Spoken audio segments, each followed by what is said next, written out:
Ganyan nyo.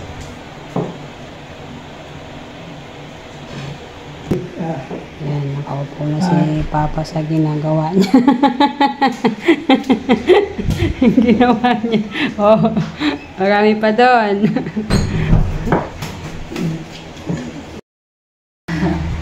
Ayan na. Hindi mo na kailangan gumastos ng mahal. Sobrang mahal. Ito naman yung ginawa ni Papa. DIY kami. Nag-DIY lang ng upuan. O, diba? Galing talaga ni Papa. Dahil team kahoy tayo, ang upuan ha, ipapalit natin team kahoy na rin. Ayan po, gawa lang ni Papa yan, no? Te, cameraman. Ipakita mo ang ating upuan. Ayan, tibay.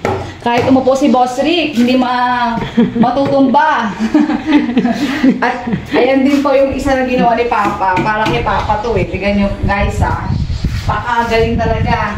Oh, upuan siya. Pag sa umaga, upuan. Ayan. Pag sa gabi at matutulog na siya, ay, ganyan po. Ayan, ilalagay natin. Tapos yung may paa dito. Ayan. Wait lang. Ayan. Higaan na siya sa gabi. Galing, di ba? Ay, gawa lang yan ni Papa tsaka ni Marvick. Saan ka pa? Pag binili mo yan, napakamahal yan. Oh. Tsaka thank you sa sponsor namin sa Paleta. May aari ng hardware. Kuya Jetmar, shout out dyan. Paleta pa mo.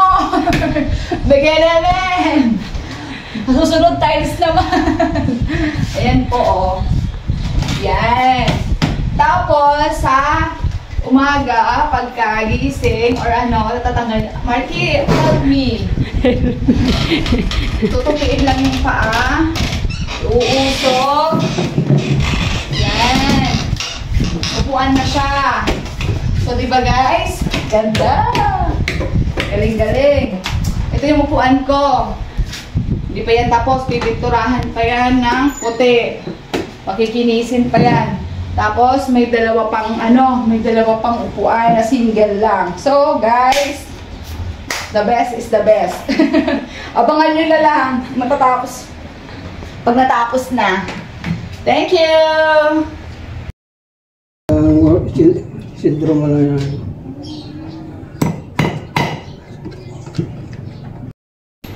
Wala mo na pero rin. Ano ko lang, mapay. Kaya, sumanas.